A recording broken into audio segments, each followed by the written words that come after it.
अस्सलाम वालेकुम dear student, thank you very much. आपने मेरी पहली वीडियोस देखी, उनको लाइक किया, सब्सक्राइब किया, और मैं उम्मीद करता हूँ कि मेरी आने वाली वीडियोस को भी आप लाइक करेंगे, सब्सक्राइब करेंगे एंड शेयर करेंगे। आज का हमारा टॉपिक है admission of new partner and revaluation of assets and liabilities. हम ऑलरेडी एडमिशन ऑफ पार्टनर पढ़ चुके थे कि अगर आपका न्यू पार्टनर पार्टनरशिप में एंटर होता है तो अकाउंटिंग बुक में उसकी क्या ट्रीटमेंट्स होती हैं या क्या एंट्रीज होती हैं।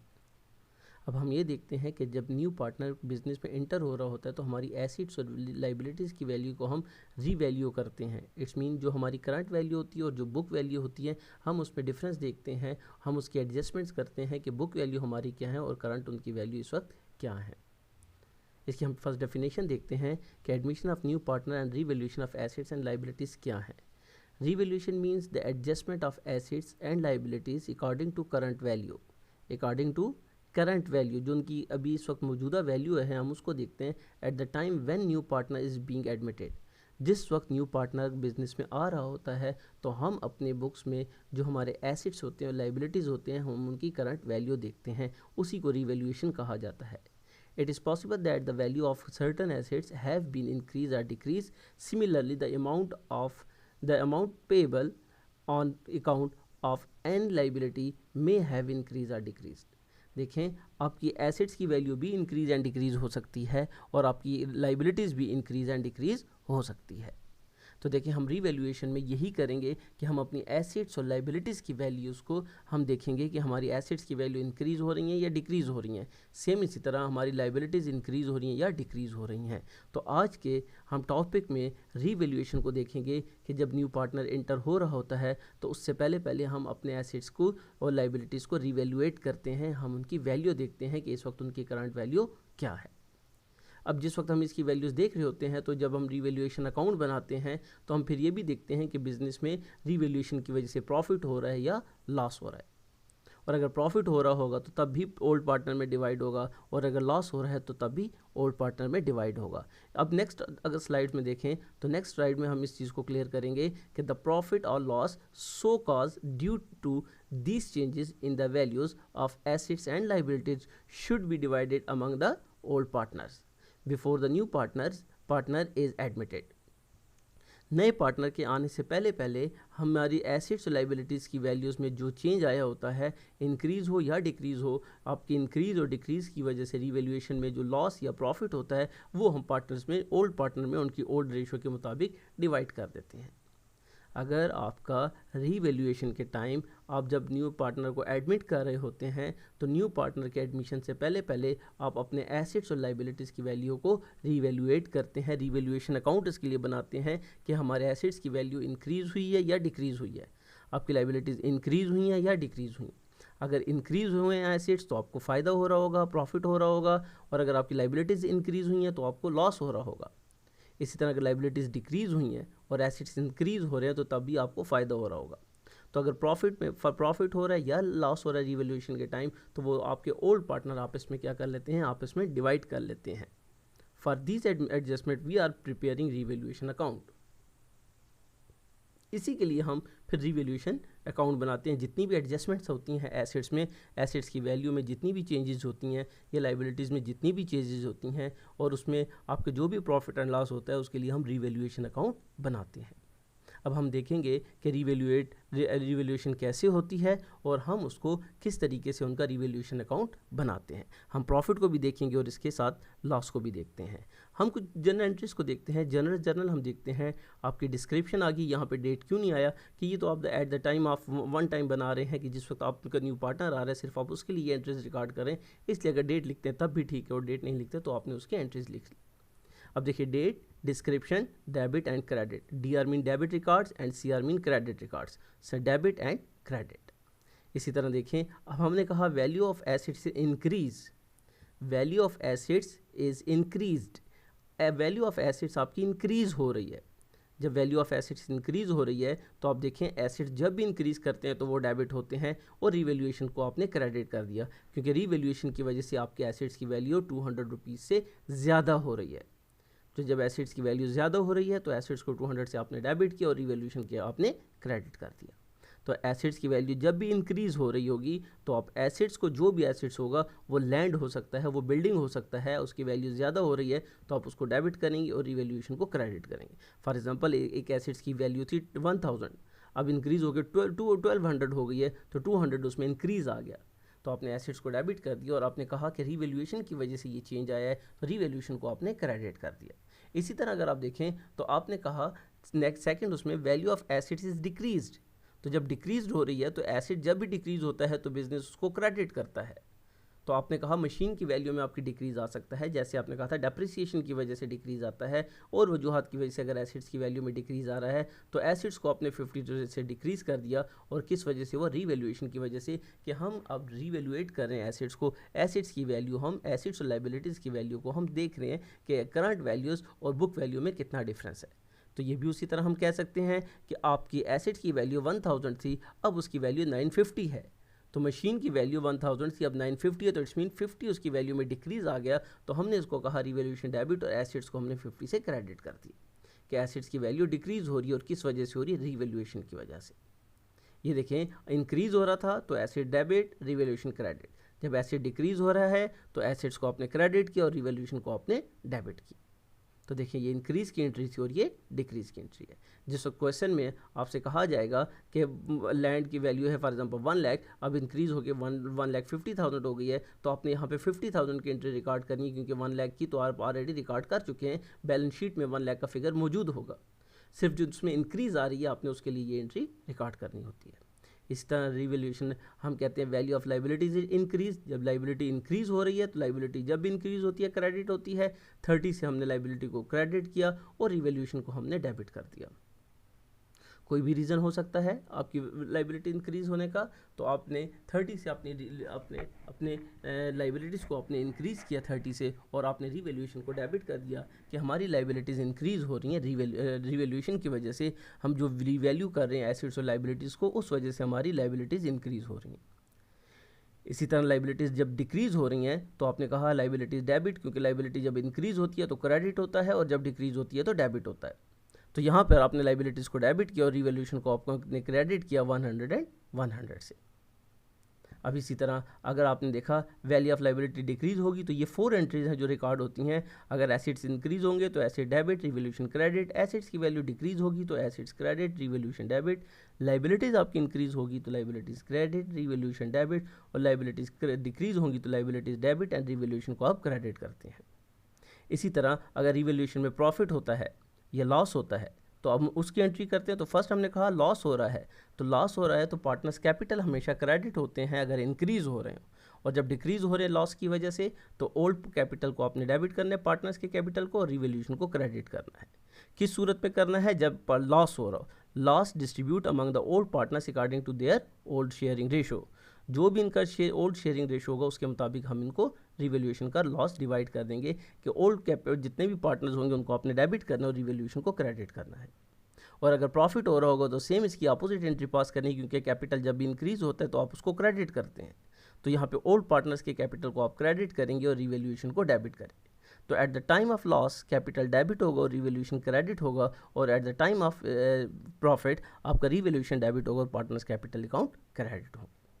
देखिए ये एक क्वेश्चन था, इस क्वेश्चन को जब मैं रिवैल्यूएशन अकाउंट बनाऊंगा तो उसमें मैं आपको क्लियर कर दूंगा कि उसमें प्रॉफिट हो रहा है या लॉस हो रहा है। दोनों सूरतें हम देखते हैं कि प्रॉफिट होगा तो क्या एंट्री, जो मैंने लास्ट एंट्री रिकॉर्ड की, ये दोनों एंट्रीज भी मैं आपको आगे चल के एक्सप्लेन कर देता हूँ। तो फर्स्ट आपने जनरल एंट्रीज रिकॉर्ड कर ली कि यहाँ पर रिवैल्यूएशन क्रेडिट है 200 से, यहाँ रिवैल्यूएशन डेबिट है 50 से, यहाँ 30 से फिर रिवैल्यूएशन डेबिट है, और यहाँ 100 से फिर क्रेडिट है। अब हम देखते हैं कि हमें लॉस हुआ या प्रॉफिट हुआ है। इसके लिए आप एक लेजर बना लेंगे, लेजर अकाउंट रिवैल्यूएशन अकाउंट बना लेंगे। जैसे कि रिवैल्यूएशन अकाउंट आपने बना लिया, ये आपकी डेबिट साइड आ गई और ये आपकी क्रेडिट साइड आ गई। तो देखिए फर्स्ट एंट्री अगर आप चेक करें तो फर्स्ट एंट्री में 200 से रिवैल्यूएशन क्रेडिट है, एसेट्स की वजह से क्रेडिट है, तो हमने यहाँ देखें 200 से एसेट्स की वजह से 200 से रिवैल्यूएशन क्रेडिट है, रीज़न उसका क्या है, एसेट्स। इसी तरह नेक्स्ट एंट्री में देखें तो नेक्स्ट एंट्री में 50 से रिवैल्यूएशन डेबिट है, रीज़न क्या है, एसेट्स। तो हमने कहा 50 से रिवैल्यूएशन डेबिट है, रीज़न क्या है, एसेट्स।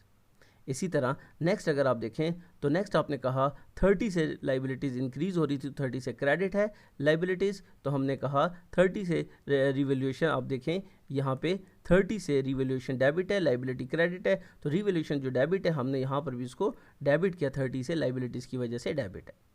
लास्ट एंट्री में देखें तो आपने कहा 100 से रिवैल्यूएशन क्रेडिट है, रीज़न क्या है लाइबिलिटीज़, तो हमने कहा कि 100 से ये क्रेडिट है। दोनों साइड का टोटल करें तो ये आपको 200 प्लस 100 300 आ रहा है, और ये आपका 50 प्लस 30 कितना आ जाता है 80 आ रहा है। 50 प्लस 30 80, और ये कितना आ रहा है 300। हम डेबिट एंड क्रेडिट दोनों साइड से को इक्वल करते हैं, इसलिए 300 में से आप 80 माइनस करेंगे तो आपने कहा हमें कितना लॉस हो रहा है, 220 का हमें रिवैल्यूएशन में लॉस हो रहा है। तो देखें आपने यहाँ पे कहा कि 220 से हमें क्या हो रहा है, हमें लॉस हो रहा है। रिवैल्यूएशन सॉरी यहाँ पे रिवैल्यूएशन में आपको प्रॉफिट हो रहा है। यहाँ पे अगर आप देखें तो ये आपकी क्रेडिट साइड ज़्यादा है और यहाँ पर आपकी जो डेबिट साइड है वो कम है, तो यहाँ पर आपको प्रॉफिट हो रहा है 220 से। कि आपने कहा कि आपकी जो है एसेट साइड 300 से आपकी क्रेडिट साइड ज़्यादा है, क्रेडिट साइड जब ज़्यादा होगी तो आपको बिजनेस में प्रॉफिट होता है। तो आपने कहा कि आपको प्रॉफिट कितना हो रहा है 220 का, 220 का आपका इस वक्त यहाँ पे आपको प्रॉफिट हो रहा है। 200 आपका एसेट्स से, 100 आपकी लाइबिलिटीज़ थी, 200 प्लस 100 300 आपकी एसेट्स की वैल्यू देखें, 200 से आपकी एसेट्स की वैल्यू इंक्रीज़ हो रही थी और 100 से आपकी लाइबिलिटी डिक्रीज़ हो रही थी। तो यहाँ देखें 300 से आपकी क्रेडिट साइड ज़्यादा है तो इट्स मीन आपका प्रॉफिट है। 80 से आपने डेबिट साइड आपकी 80 रुपीज़ है, तो 300 से आपने 80 माइनस किया तो 220 का आपको प्रॉफिट हो गया। जब 220 का प्रॉफिट हो गया तो इनकी शेयरिंग रेशो इक्वली थी, तो हमने ए को भी 110 पे कर दिया और बी को भी हमने 110 पे कर दिया है। तो यहाँ देखें हमने जब देखा कि यहाँ पर अगर आप जरा एंट्रीज देखें तो आपने कहा कि 200 से रिवैल्यूएशन क्रेडिट है और 100 से रिवैल्यूएशन क्रेडिट है, 50 से रिवैल्यूएशन डेबिट है और 30 से रिवैल्यूएशन डेबिट है। तो हमने यहाँ देखा कि क्रेडिट साइड हमारी ज़्यादा आ रही है। जब भी क्रेडिट साइड ज़्यादा होगी तो आपको प्रॉफिट होगा, और जब भी आपकी डेबिट साइड ज़्यादा होगी तो आपको लॉस होगा।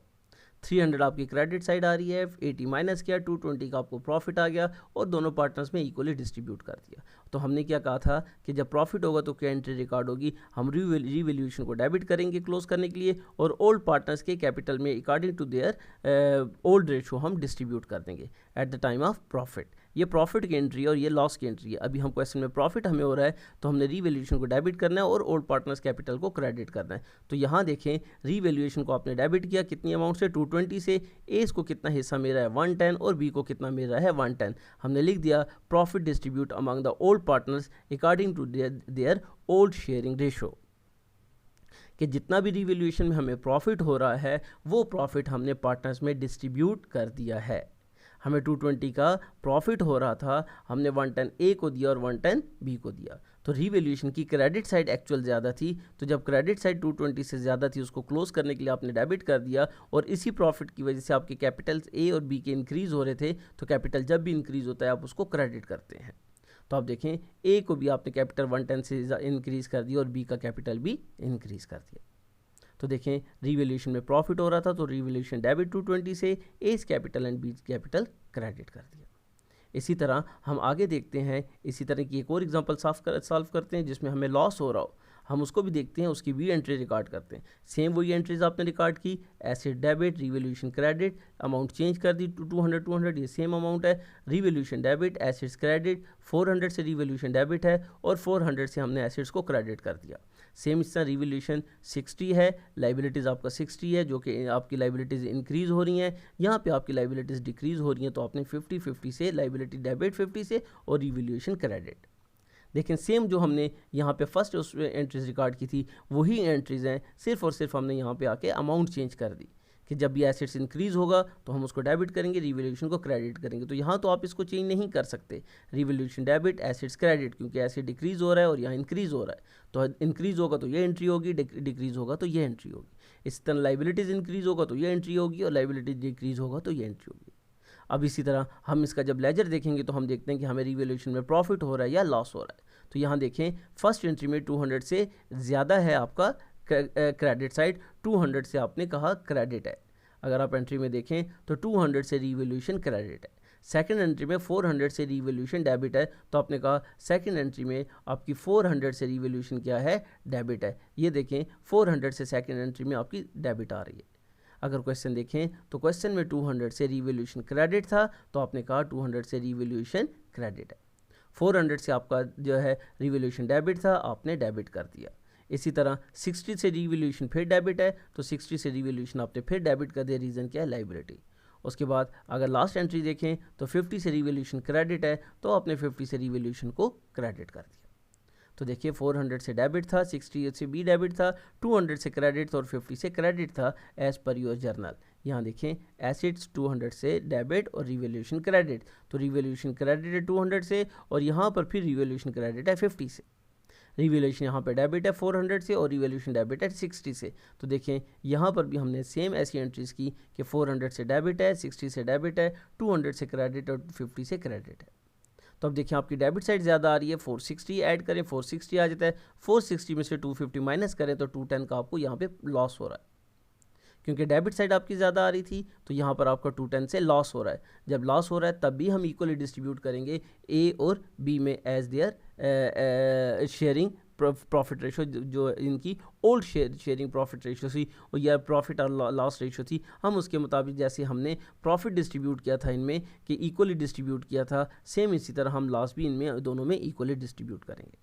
तो देखें जब प्रॉफिट हो रहा था तो आपने क्या एंट्री रिकॉर्ड की थी? रिवैल्यूएशन डेबिट और एज कैपिटल और बीस कैपिटल को क्रेडिट किया था कि 210 आपका रिवैल्यूएशन डेबिट है और दोनों के कैपिटल इंक्रीज हो रहे हैं, तो इसलिए इनको हमने क्रेडिट किया।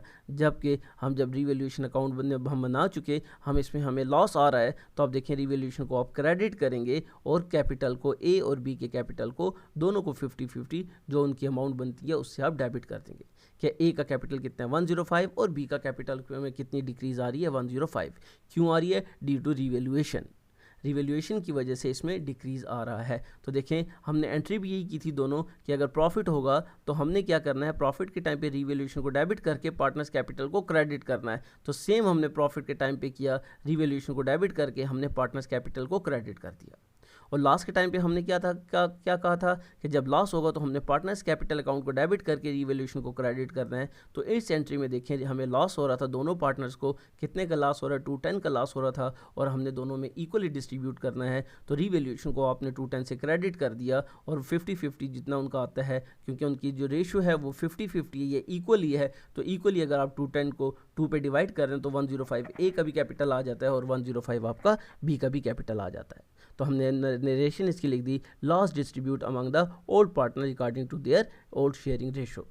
अगर इसके बाद हम कैपिटल अकाउंट बनाएंगे तो कैपिटल अकाउंट अगर आप बनाएं तो कैपिटल अकाउंट भी आप इनके बना सकते हैं। और कैपिटल अकाउंट हम बनाएंगे, इसके बाद हम इसके प्रैक्टिकल क्वेश्चन भी सॉल्व करेंगे कि ये तो हमने सिर्फ एग्जांपल पढ़ी कि आपने जिस वक्त रिवैल्यूएशन कर रहे होते हैं तो अकाउंटिंग में रिवैल्यूएशन अकाउंट क्यों बनाया जाता है eight the time of admission of new partner, और जब ये बन जाता है तो उसका प्रॉफिट एंड लॉस पार्टनर में कैसे डिस्ट्रीब्यूट किया जाता है। इसके बाद हम इसको इसके बाद हम बनाएंगे इनके पार्टनर्स कैपिटल अकाउंट भी बनाएंगे और आगे जाके हम इसको और डिटेल में पढ़ेंगे और इसका प्रैक्टिकली तौर पे क्वेश्चन भी सॉल्व करेंगे। तो मैं उम्मीद करता हूँ कि आज का लेक्चर आपको समझ आया होगा। आपका कोई क्वेश्चन, कोई क्यूरी, कोई प्रॉब्लम हो आप कमेंट्स में लिख सकते हैं। आने वाले लेक्चर्स में हम इन चीज़ों को और डिटेल में पढ़ेंगे। Thank you very much.